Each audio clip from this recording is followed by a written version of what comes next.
Madam Chair, I rise in opposition to the underlying bill, and I think it's important for us to go back, as we hear about market-based solutions, to why Medicare was started in the first place.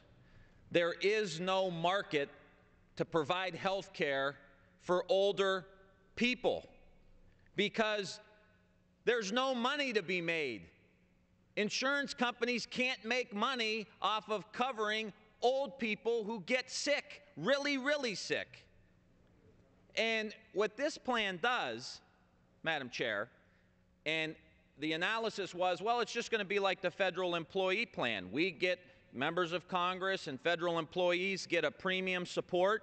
Well, the premium support that federal employees get is about 70% of the health care costs.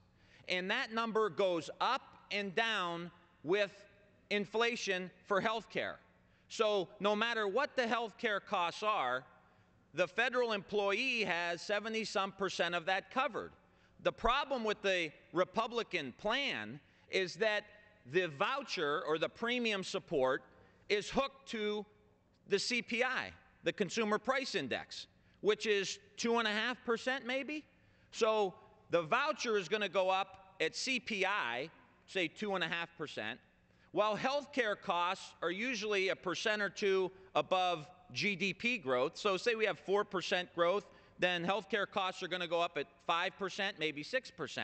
So your premium support or your voucher is going to increase every year by 2.5%, while health care costs are going up at 5.5%. It doesn't take rocket science to figure out that over the course of several years, that voucher becomes worthless. And it will only probably cover 30% maybe of the cost of the health care that these seniors are going to get. So let's not sit here and pretend like the senior citizens in the Medicare program are going to somehow be living large and getting some kind of great health care. This dismantles the Medicare program, period, dot. And at least have the courage to come out and say we want to dismantle the Medicare program.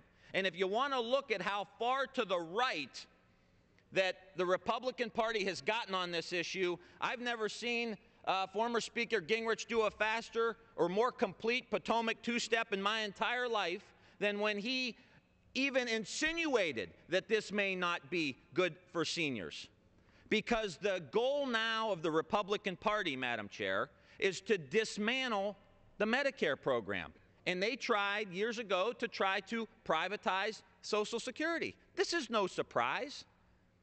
And so my question is, Madam Chair, if you're a 55-year-old guy in Youngstown, Ohio, who statistically over the last 30 years, your wages have been stagnant with no increase in wages, in real wages over the last 30 years, now you're saying to them they've got to come up with another $182,000 to be able to pay for their health care. Yeah, you could nod your head no all you want, Madam Chair.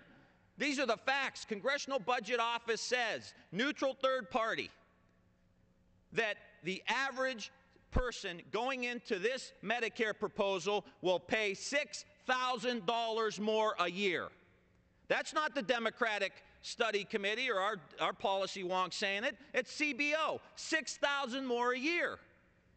Well, the guy's wages have been stagnant for the last 30 years, and that's where the issue of the oil companies does come in, because we're giving huge breaks to oil companies.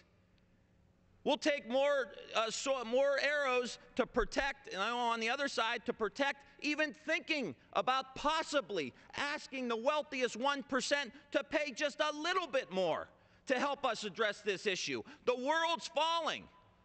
The sky is falling. The world's ending.